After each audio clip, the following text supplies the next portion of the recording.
here, Mr. Wine. Thank you.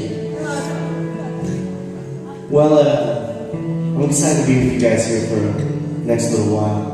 And I don't know what this needs to look like. Maybe it doesn't even look like anything. We'll just kind of chill out and see what happens.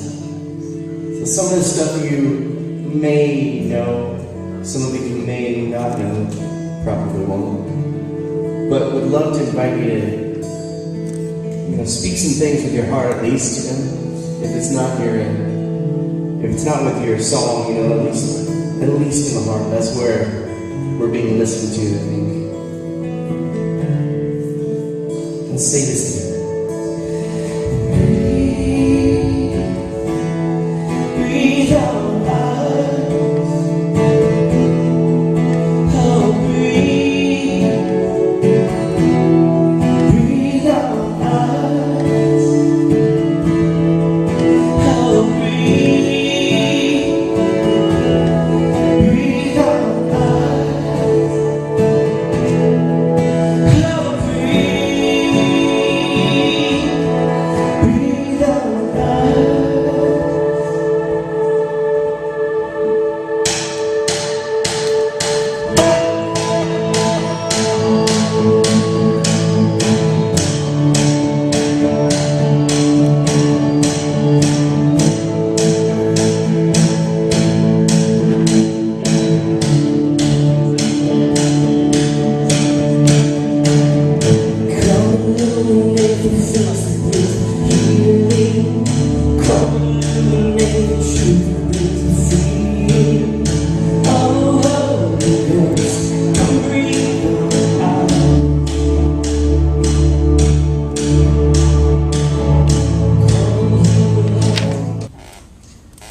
This is the 3 of 5 Charlie Hall band, and I'm Charlie Hall. I play the acoustic and electric guitar and sing a little bit. I'm Quinn Anderson, and I play the bass guitar. And I'm Brian Bergman, and I play the keyboards and nonsense. Yes. For me, when I came into my faith and really had a significant conversion, just my whole songwriting changed. It wasn't on purpose. It wasn't that I was like, Christian music is easier. It's simply that I really feel like something internally significant happened, and it's what I naturally write about. And then as the years have gone by, I really understand one of my roles in helping people have statements to say to God, because sometimes you lose your place, you lose your statement, you lose your prayer. And so that's just been my whole goal, is helping people remove that barrier between us and God through music. Oh gosh.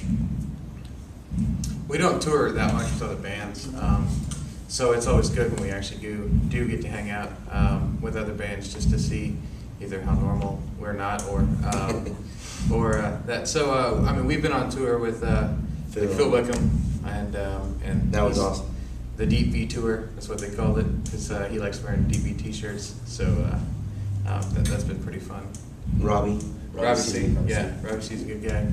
All the Passion guys that we travel with, Chris Tomlin, David Crowder, Matt Raymond, we love all those bands, all those guys. Yeah. Christian Stanfield. Yeah. Like around 96, I'd already had a couple of CDs out. In 96, Louis Giglio, who's kind of the visionary pastor of it, called me and said, hey, your music really fits something that we're starting to work on, and we'd love for you to be a part of it. And that was kind of the beginning. My role has fluxed through the years, but I've been in every single one since the beginning. Gosh. Yeah. Yeah, endless. It's always that crossover of like, oh, you could say like a really great band, but then it's like, oh man, we have to either go on before them or come on after them, and it's like they just shattered the audience. And so, it's always a good question. I like the question. I mean, most recently, in our little world, I love this guy John Mark McMillan that's writing a lot of great stuff, and he'd be a great guy to hang out with. A lot of it's about hanging out too, you know, because there's so much time. So he'd be a great one. And, Matt Maher. There's some great guys in our little world that we're already friends, and we'd love to have that concentrated time. I'd possibly hang out with Phil Wickham again. I would. Maybe. Yeah, we just, like, we're on a release tour. It's like 10 days long right now. And then really the way I see all of our releases is very, very methodical through over a year or two of time. And that way we can get all around the country in a year or two and be able to just keep investing it, you know, and letting people see that it exists and that it's there. And we're excited. It just came out a week ago, and we just today we started seeing reviews on it, and real positive reviews. So lyrically I spend a lot of time between scripture meditation and just seeing what life throws at me. I take those two things and I mix them quite a bit, and so I'll have all these lyrics, and then as I go to write a song, or we're writing a song together, if something starts to catch a melody, I'll go back to the journal and start putting things in place. And a lot of it is just us sitting and like a lot of the actual process, some of the actual process is us getting together there in our kind of office practice space there in Oklahoma City, and we sit in a circle and we play songs and we talk about, we like this here, we don't like this here, we want to adjust this. So there's a lot that's real collaborative too. Mm-hmm. What is it you play again? I don't know. I got a melodica. I like playing the melodica. I play the string bass, the upright bass. That's actually what I started on, and so that's always a joy to me to take some kind of classical training and then applying like new effects. I run it through my pedal board and make some weird whale sounds and things and such. So yeah, I like that. What instrument do you play? Oh. You play the harmonica.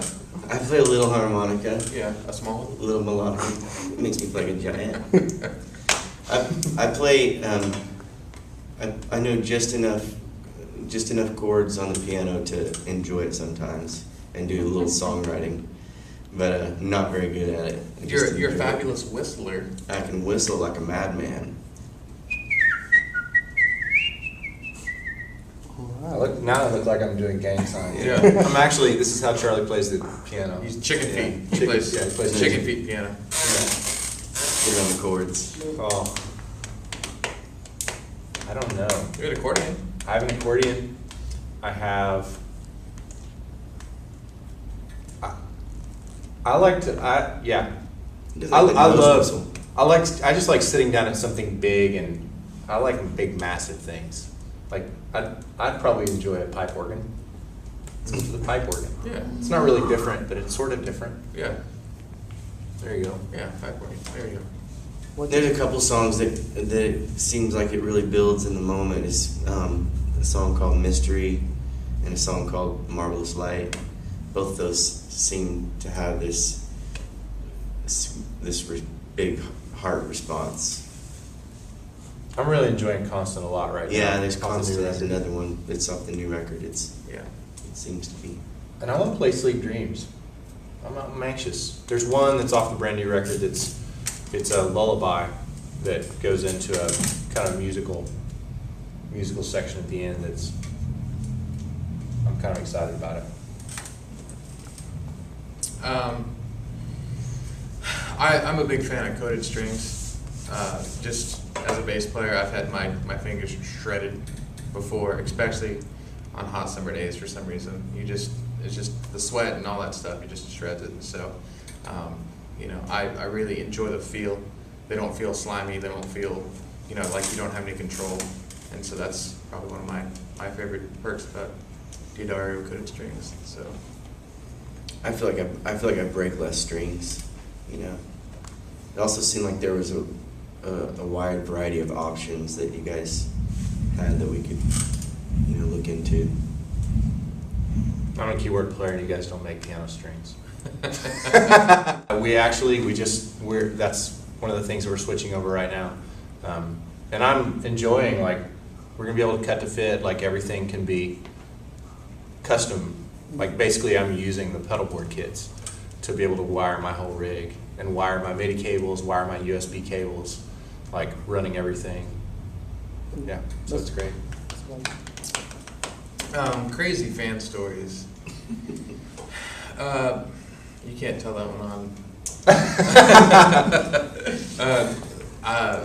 One time we went and played in Indonesia, and we showed up at this venue, and for some reason, I guess their culture is really excited about like whistles, like referee, like whistles, and so we didn't know that they were going to do this, and so we started playing our set, and when they got really excited, instead of cheering, they would actually blow these extremely loud worship whistles, and there was probably 3,000 or 4,000 people in a room, and it took me a few days for my ears to recover after that, because it was just thousands of whistles being blown at the same time. And strobe lights, and Yeah. I started getting really dizzy, like I was gonna pass out between the strobe lights and the whistles. Yeah. It was pretty incredible. It was though. really fun. Yeah. But just We felt kind of like club kids. yeah. That was a pretty wild story. Let's see other exciting fan stories. I'm trying to think of ones that we can actually say. Yeah, the crazy fan stories. Sometimes you can't say those. We were playing in New York City, and some random person invited me to go to their house in the Hamptons that day. Yeah. It's kind of weird. And it was Boston actually. Oh, It was Boston. Boston, 'cause we were standing on the street, and this woman, who's probably 30 years old, like you wouldn't think that she's like a 15-year-old girl that just doesn't know any better. But she's telling all this stuff, and as she's telling it, literally I got in between her and Charlie, because I was like, she might go like, she might pull a knife, like there's no telling. She's a little bit unbalanced. Yeah. And if you're out there watching, thank you. Yeah. Thanks for the story. The beard, first time I started growing my beard was like 99. It was right after I shaved my head. And it was mostly like, I needed some hair, you know, but I didn't want to grow a beard or a mustache, you know, so I saw some guy in some band that had this, some big rock band, and Scott. Yeah, Anthrax. And I thought, oh, I could grow one of those. So that's where it came from. I've shaved it off twice in the last 12 years.